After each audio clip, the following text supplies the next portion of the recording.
Okay, equations of graphed lines take 2, the virtual reality version. This is how it feels to be me. So, what I was really surprised about last lesson is that people weren't able to name the coordinates of the points on a line.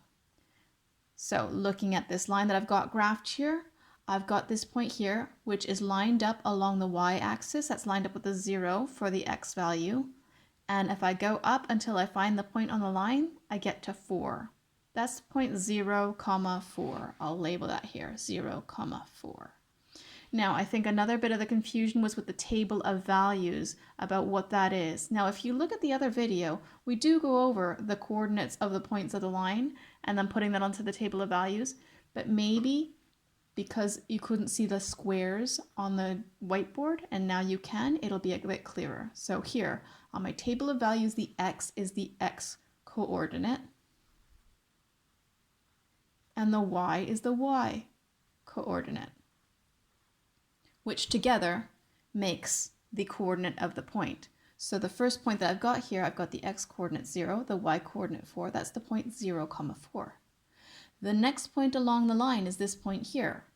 Looking at the x value for that, I'm looking down here, I see it's lined up with the 1, so that's the point 1, something, and that's lined up with the 5 for the y coordinate, so that's the point 1, 5. So over here on my table of values, I'm going to put when x is equal to 1, y is equal to 5. And I'm going to keep doing that for all of the coordinates that I can see along this line. Well, not all of them, just a few of them till I see the pattern. The next point that I see here is the point 2 something, because it's lined up with the 2 on the x-axis. That's the point 2, and then I look over here, I see that it's lined up with the 6. That's the point 2, 6. So that's going to go on my table of values when x is equal to 2, y is equal to 6. And I'll do one more point here just to make sure that my pattern is really clear. My next point here is this point here, and that's lined up with the 3 on the x-axis. So that's the point 3, something, and I go across to see what that's lined up with on the y-axis, and it's 7. That's the point 3, 7. So in my table of values, I put the point 3 for x and 7 for y. So I've completed my table of values. Next, we want to write the equation of that line. And I write the equation of the line in the format y equals some number multiplied by x plus some number. Now, I've been saying y equals mx plus c because these numbers have a name. This number is called the gradient. It's the number that gets multiplied by the x, and it tells us the steepness of the line. This number is called the y-intercept because it's where the line crosses the y-axis. So before I even look at my table of values here, I know the c number. The number that I'm calling c because it's called the y-intercept. I'm going to say, well, looking at that graph, I know that that's 4. It crosses the y-axis at 4. So I'll put a 4 in here directly. I don't even need to look at this table here. Although looking at this table, I will see the 4 there because when x is equal to 0, that's the y-intercept. I can see that here. This is the y-intercept.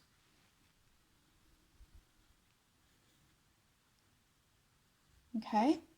Now, to find the gradient, that's the steepness of the line. That's how much the line goes up as we go across. So if I go across 1 square, I see that I go up 1 square, right? I've gone from 4 up to 5.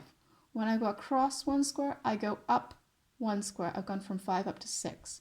I go across 1 square, I go up 1 square. I go from 6 up to 7. And you can see that pattern here. Just like with our sequences, you can see how much the pattern is jumping by, and it's just going up by 1s, plus 1, plus 1. That number is my gradient. My gradient is the number that the line is going up by as we go across. So my gradient in this example is 1. So I could simplify that equation and say that my line has the equation y equals x plus 4 because 1x is the same thing as x. I've just simplified it. And that's my equation of the line. Okay, we're going to do another equation of a line, but the important thing is that you can get these first few steps done. They're not difficult. You've got a line drawn. You can find the coordinates of the points. You can fill in your table of values. Then I gave you the equation of the line as y equals mx plus c. Don't let the letters m and c confuse you. All that means is y equals some number multiplied by x plus some number. The number that's added on at the end is the easiest number to find because it's called the y-intercept. It's where the line crosses the y-axis, and in this case it's here. The y-intercept. Okay, the easiest part of the equation of a line to find. The other number you can find based on the pattern that you see for the y-coordinates. I can see they're going up by ones. Since they're going up by ones, I put a positive 1 in front of the x and I'm done. That's it. Right, let's try that with another one. First, I'm going to do a lightning bolt arrow here. Lightning bolt so I don't confuse it with another line. And I'm going to write y equals x plus 4. Equation of the line. Next one down here. You see I've got this line and it's going downwards. It's a downward sloping line. That means that the gradient is going to be negative. Let me just write that. Downward sloping line have negative gradients. Okay, so it's got a negative gradient. So when I write the equation of the line, y equals mx plus c. Again, don't let the letters confuse you. This is the gradient. And in this equation of the line, I know that gradient, that number is going to be negative. It has to be negative because this is going downwards. As you go across, I don't go up some number of values, I go down some number of values. Okay, so I'm ready to start setting up my table of values here. So my table of values, generally it's easy to set my table of values up so that I've got the x values as being 0, 1, 2, 3. They could be any value you like, but why make it difficult? So x equals 0, 1, 2, 3. If we're starting from the y-axis, they're the first points that we're going to see. So starting from the y-axis, when x is equal to 0, y is equal to 1, that's the point 0, 1. Okay, so I'll put over here when x is equal to 0, y is equal to 1. The next point I'm going to do is when x is equal to 1, so I look over here. When x is equal to 1, I have to go down. I have to go down to -1, so that's the point 1, -1. When x is 1, y is -1. When x is 2, so that's the next point along here. When x is 2, y is equal to -3. See? That's the point 2, -3. So I'll put here when x is 2, y is -3. And the last point that I'm going to put in my table of values, I could keep going because this line keeps going forever, but the last point that I'm going to put is when x is equal to 3. That's the point 3, and I'll go across to see what y is. Y is -5, so that's the point 3, -5. When x is 3, y is -5. Okay, I've got my table of values, that's done. Now that's going to help me find the equation of the line, but I already know one really easy thing about this line. First of all, I got a number in front of the x and it's going to be a negative number. We'll figure out what that is. But the easy bit is what I need to add on. That's the y-intercept. Look at that line again.